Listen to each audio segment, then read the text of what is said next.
नाश करून मांगल्याचे वरदान देणारे मंगलमूर्ती श्री गणराय, जुलमी परकीय सत्तेचा नाश करून स्वराज्याचं महानमंगल तोरण बांधणारे पुण्यश्लोक छत्रपती श्री शिवराय, मंगलमूर्तींच्या या मंगलोत्सवाचे प्रणेते लोकमान्य टिळक, भडकलेल्या स्वातंत्र्य यज्ञात सर्वस्वाची आहुती देणारे क्रांतीवीर आणि राष्ट्राच्या हितासाठी तन मन धन अर्पण करणारे सर्व थोर ज्ञानवंत कीर्तिवंत भरत होते यांच्या चरणी विनम्र अभिवादन करून नवजवान मित्रमंडळ कार्याध्यक्ष श्री बाबा कंधारी, माननीय सभापती मुळशी, अध्यक्ष श्री चंद्रकांत केळुसकर, उपस्थित सर्व रसिक गणेश भक्तांचं सहर्ष स्वागत करीत आहे. नवजवान मित्रमंडळ म्हणजे सदैव जनहिताचे उपक्रम यशस्वी करणाऱ्या उत्साही तरुणांनी भरलेले आणि प्रतिवर्षीच्या गणेशोत्सवात भव्य अविस्मरणीय देखावे सादर करून रसिकांची मनं जिंकण्यात अग्रेसर ठरलेले लोकप्रिय आहे. तीच अभिमान परंपरा कायम राखत यंदा 52व्या वर्षी मंडळाने सादर केला चित्ताकर्षक पौराणिक भव्य जिवंत देखावा शिवपार्वती विवाह सोहळा.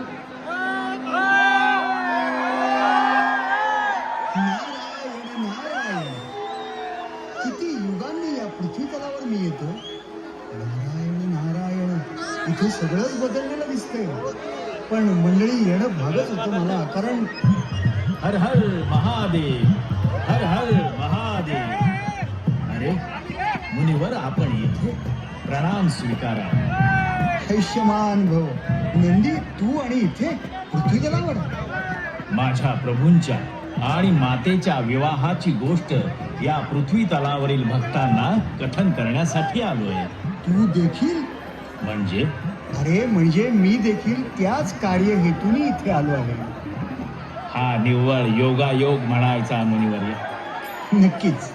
मग चल तर आपण दोघेही मिळून शिवपार्वतीच्या विवाहाची गोष्ट सर्व भक्तांना सांगूया. चला.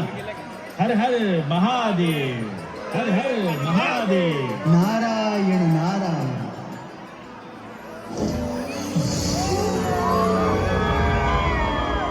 ब्रह्मांड ही जीवसृष्टी जेव्हा अस्तित्वात नव्हती ना, तेव्हा होतं फक्त ब्रह्मांड.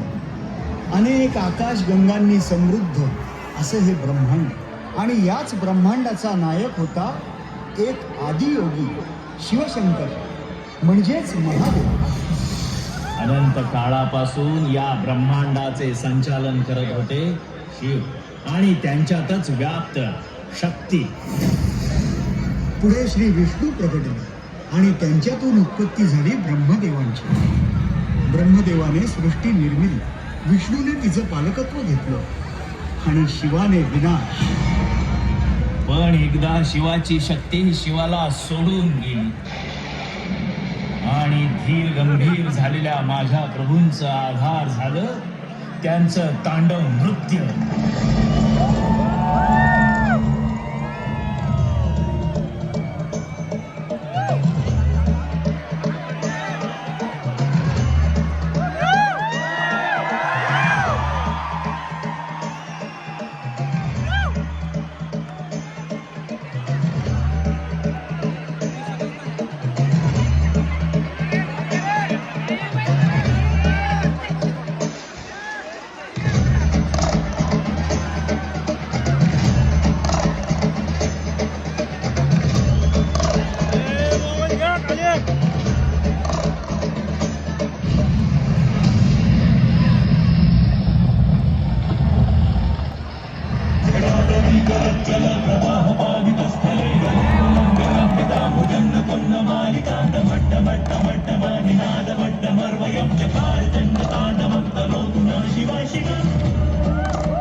कधी तांडव करीत तर कधी समाधी लीन होत. पण पण त्यामुळे सृष्टीचे संचालन दोलायमान झाले. चिंतित झालेला ब्रह्मा आणि विष्णूने आदिशक्तीची आराधना केली. आदिशक्तीनं त्यांचं म्हणणं मान्य केलं आणि प्रजापती दक्षाच्या इच्छेनुसार त्याच्या पोटी अवतार घेतला सतीचा. सती मातेच्या आयुष्याचा एकच ध्यास महादेवांशी लग्न. परंतु तिचा पिता दक्ष महादेवांना न मानणार. नारायण नारायण. पण सतीने हट्टाने शिवाशी विवाह केला बरं का. कैलासावर त्यांचा संसार देखील सुरू झाला. पण महादेवांना ठाऊक होतं हा संसार न टिकणारा आहे. प्रजापती दक्षाने पदोपदी शिवाचा अपमान केला. सतीमध्ये आदिशक्ती जागृत झाली आणि तिने होमकुंडात स्वतःची आहुती दिली. क्रुद्ध झालेल्या शिवाने दक्षाला कठोर शासन केलं. परंतु शांत झाल्यावर त्याला पुन्हा जीवनदानही दिलं. शिव पुन्हा समाधिस्थ झाले आणि आदिशक्तीने पुन्हा जन्म घेतला. पर्वतराज हिमावत आणि राणी मैनावतीच्या पोटी पार्वतीच्या रूपात महादेवांना पुन्हा प्राप्त करण्यासाठी. पार्वती, पार्वती कुठे आहेस तू? हे पहा, आपण हिला सगळीकडे शोधत आहोत आणि ही इथे पूजेत मग्न आहे. पार्वती, पार्वती चल पाहू. अगं, विंध्याचलच्या राजकुमाराबरोबर तुझा विवाह ठरवला जाणार आहे. मी केव्हाच महादेवांना मनाने वरले आहे. पण पार्वती, तू महादेवांना पाहिलं देखील नाही. ते तुला ओळखत नाही. मग तू त्यांना कशी प्राप्त करणार? मी केवळ महादेवांवर प्रेम केलं आहे. मी त्यांच्याशीच विवाह करेन हा माझा दृढ निश्चय आहे. मी हेही जाणते की त्यांना प्राप्त करणे सोपे नाही. मी कठोर तप करेन. त्यांना मिळवण्यासाठी कठोर परिश्रम करेन. ते माझ्याकडे येत नाहीत म्हणून काय झालं? मी त्यांच्याकडे जाईन. तो मार्ग खडतर आहे मला ठाऊक आहे. पण तो पार करून मला त्यांच्यापर्यंत पोहोचायचं आहे आणि म्हणूनच ही शिवाची नित्य साधना.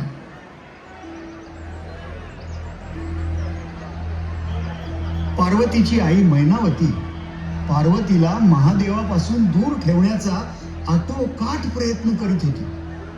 पार्वती शिवाला पाहण्यासाठी भेटण्यासाठी आतुर होती, व्याकुळ होती. ऋषी दधीची यांनी दिलेल्या बेलाच्या दिव्य पानामुळे पार्वती मातेचा महादेवांना भेटण्याचा मार्ग सुकर झाला आणि ती पोहोचली जिथे शिव समाधीत लीन होते.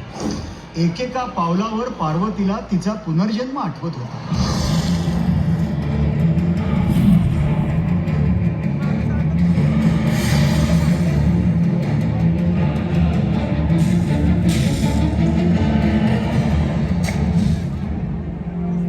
हे महादेवा,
मग पार्वतीच्या साह्याला आला कामदेव. त्याने आपल्या मदन बाणाने शिवाची समाधी अवस्था भंग तर केली, पण शिवाने क्रुद्ध होऊन आपल्या तिसऱ्या नेत्राने कामदेवास भस्म केले. पार्वतीकडे न पाहताच महादेव तिथून निघून जाऊ लागताच विचलित झालेली पार्वती त्यांना साथ घालते. स्वामी, तुमची पार्वती तुमच्या समोर असतानाही तुम्ही माझ्याकडे न पाहताच असे कसे जाऊ शकता? मी वैरागी आहे पार्वती. तू सती रूपातून पार्वती रूपात आली आहेस, परंतु विकारयुक्त या शरीरास शुद्ध करण्यासाठी तुला घोर तपश्चर्या करावी लागेल. पण हा मार्ग सोपा नाही, अत्यंत कठीण आहे. या मार्गात पावलोपावली तुला अडचणी येतील आणि त्या मीच तुझ्या वाटेत पेली. मी कोणत्याही आव्हानाला सामोरी जाईल, पण तुम्हाला पती रूपात प्राप्त करेनच. पाहू, मी तुला केव्हाच ओळखलंय पार्वती. ही कठोर साधना केवळ तुझी नाही, माझी पण आहे. कारण तुला पत्नी रूपात स्वीकारण्यासाठी मीही तुझ्या इतकाच व्याकुळ आहे. पण तुला या मनुष्य देहातून आदिशक्ती रूपात साधनेद्वारे येणं गरजेचं आहे आणि तोपर्यंत मला प्रतीक्षा करावी लागणार आहे.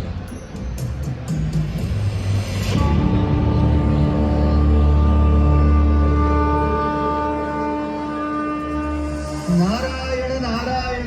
महादेव तर निघून गेले आणि पार्वतीने साधनेला सुरुवात केली.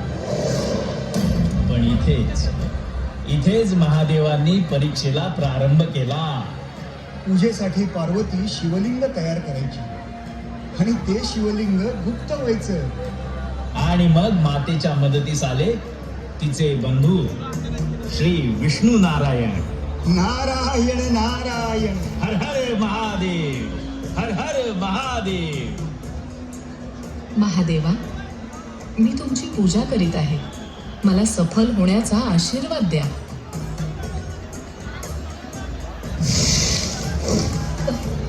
हे शिवलिंग गुप्त कसं झालं? हरकत नाही, मी पुन्हा शिवलिंग तयार करेन. ओम नमः शिवाय, ओम नमः शिवाय. महादेवा, मला माहित आहे हे तुम्हीच करीत आहात, पण हे 16 सोमवाराचं व्रत मी अवश्य पूर्ण करेन.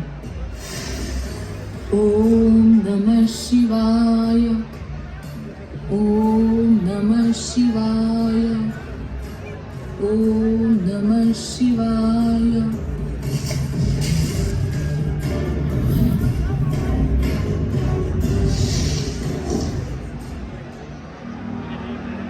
ताई, थोडे पाणी मिळेल का? हो,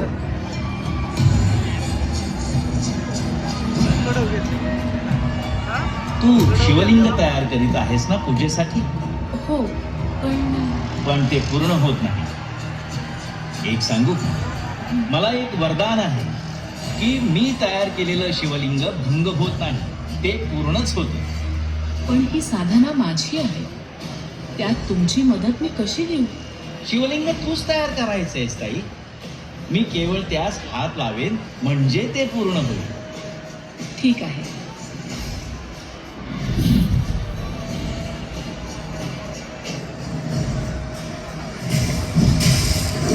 हे पहा, झाले पूर्ण शिवलिंग. आता तू तुझी साधना निश्चिंत होऊन पूर्ण कर. आणि हो, एक सांगायचंच राहील, तुझ्या विवाहाचा मुहूर्त भाऊ म्हणून मीच करणार आहे. तुझी साधना पूर्ण हो. ऋषीवर, मी आपली अत्यंत आभारी आहे. पार्वती माता कठोर साधना करू लागला. साधनेच्या एक एक वळणावर ही मनुष्य देहाचे सारे विकार दूर करते. अग्नी, जल, वायू, आकाश, पृथ्वी या पंचतत्वांना अधीन करून घेते.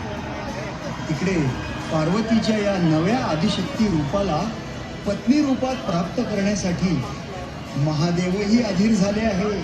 नारायण नारायण.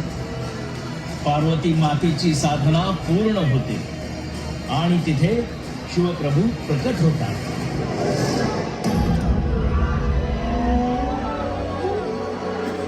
स्वामी, मला प्राप्त करण्यासाठी तू केवढी कठोर साधना केलीस पार्वती.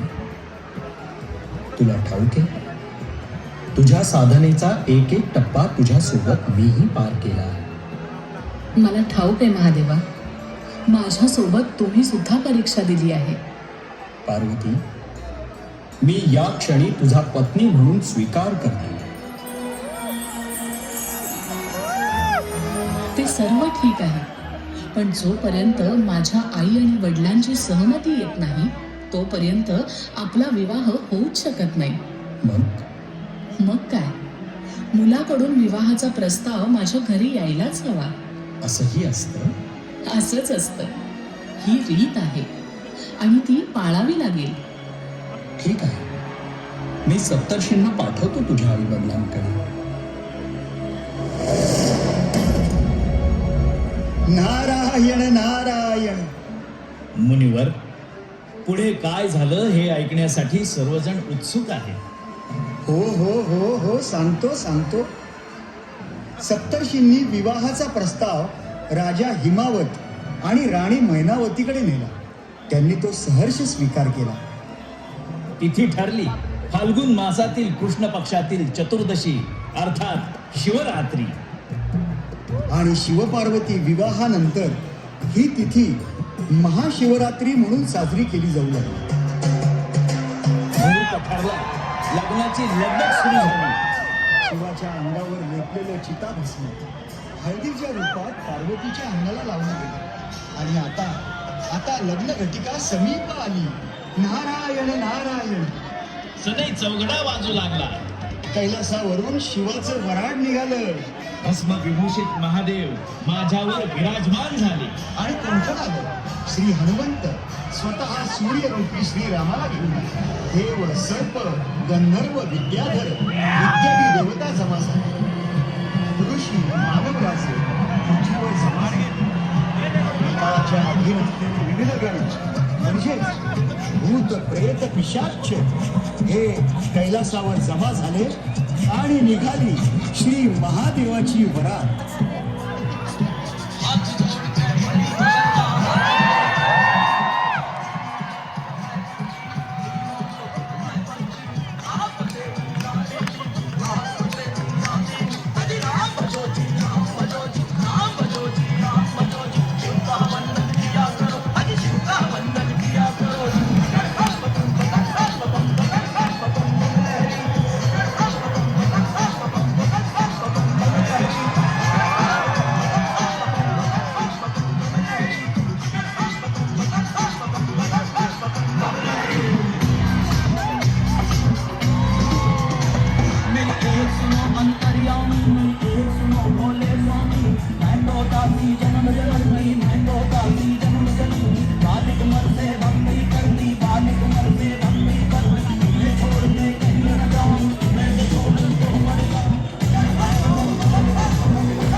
Just